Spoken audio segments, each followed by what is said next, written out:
Bonjour les amis de Radio Camino, bienvenue dans ce podcast. Aujourd'hui, un titre qui va certainement vous faire réagir.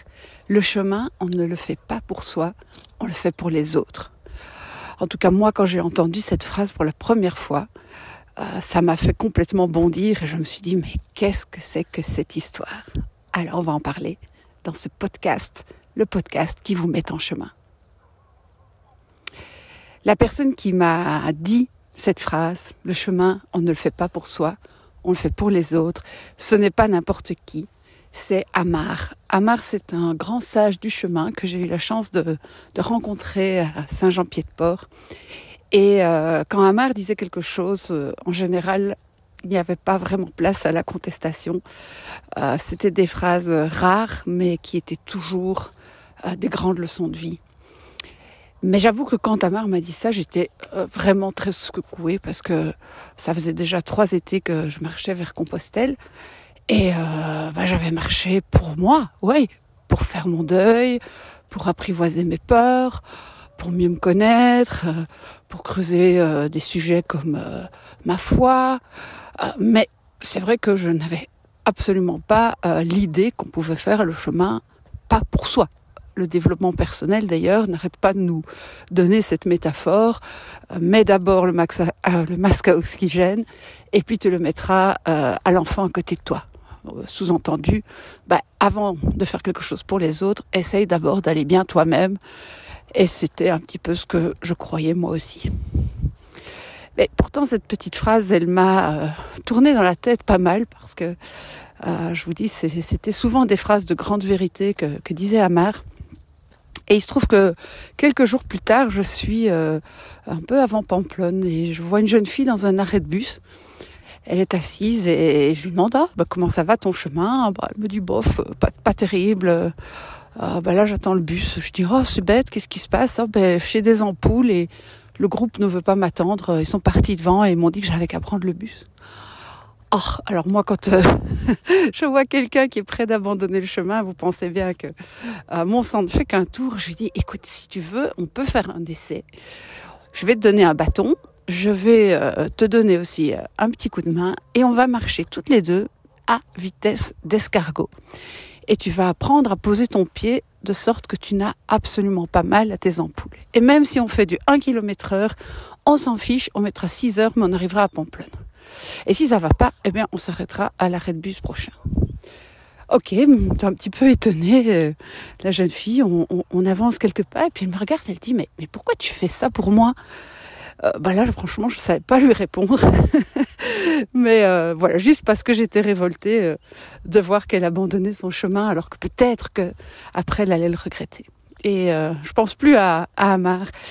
Mais c'est vrai que quand on est arrivés ensemble ce soir-là à Pamplonne, il y avait une double joie. Il y avait ma joie d'arriver, ma joie d'avoir cheminé, mais aussi ma joie de voir cette jeune fille qui était finalement tellement contente de ne pas avoir abandonné en cours de route.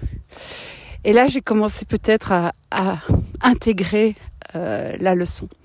C'est surtout quand j'ai décidé de marcher le chemin du retour, en offrant des free hugs, des câlins pour la paix aux pèlerins qui venaient en sens inverse, mais en offrant aussi ma bénédiction à tous ceux qui me rigolaient au nez ou qui m'ignoraient, en étant vraiment dans cette volonté de rendre tout ce que j'avais reçu jusque-là, que j'ai compris en fait que Amar avait raison. C'est quand on fait le chemin pour les autres, qu'on reçoit tout. Et c'est vrai que ce chemin 2015, le retour de Compostelle, ça a été pour moi le chemin où j'ai reçu le plus de cadeaux, alors que c'est celui que je voulais totalement dédier aux autres, ayant déjà tellement reçu.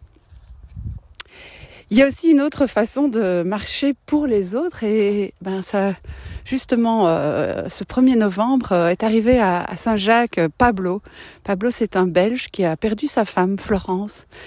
Et je l'ai un petit peu suivi parce que c'est un ami d'amis. Et sur sa Compostella, il est marqué qu'il a marché pour sa femme avec une belle expression qui s'appelle Vicario Pro.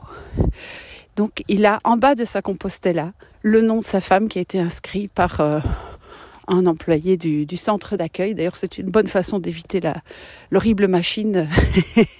Dites que vous marchez pour quelqu'un.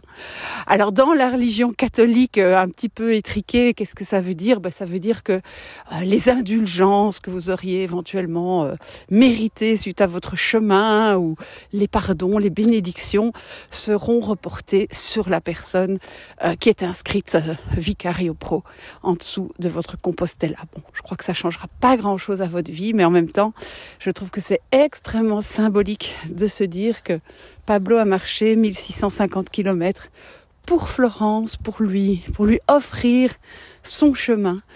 Et c'est certain que dans cette démarche, il a reçu encore tellement plus que s'il était juste parti pour faire son deuil ou pour se poser des questions sur sa vie. Il y a aussi sur le chemin des personnes qui marchent, non pas pour elles, mais uniquement pour les autres. Et en tout cas, j'en ai rencontré un pèlerin qui s'appelle Louis, et qui était sur le chemin simplement à l'écoute de l'un ou l'autre. Et donc, il accompagnait pendant quelques jours un pèlerin, une pèlerine, dont il voyait que la personne était en difficulté ou qu'elle avait des questions, besoin de se confier ou juste besoin de marcher avec quelqu'un. Sans dire bien sûr que c'était sa mission de vie, mais voilà, j'ai eu la chance de le connaître et il m'a un petit peu expliqué son parcours.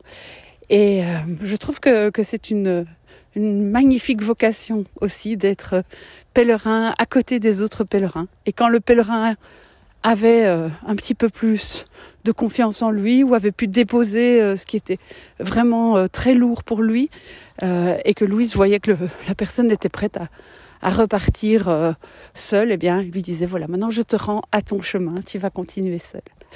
D'ailleurs, si vous avez croisé Louis lors d'un de vos chemins, n'hésitez pas à laisser un commentaire et je le lui transmettrai avec joie. Voilà, le chemin, on ne le fait pas pour soi, on le fait pour les autres.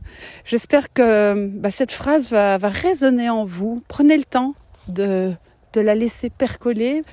Je pense que c'est une très très belle leçon que Amar m'a donnée là, et en tout cas j'essaye encore de l'appliquer dans ma vie parce que c'est vrai que le chemin n'est jamais que la métaphore de la vie, et c'est pas facile de se dire que oui, on peut essayer de faire des choses aussi pour les autres même si on n'est pas soi-même au top, mais en même temps ça enlève beaucoup de pression, et c'est dans cette démarche là que on va trouver un vrai sens à son chemin et peut-être à sa vie, qui sait.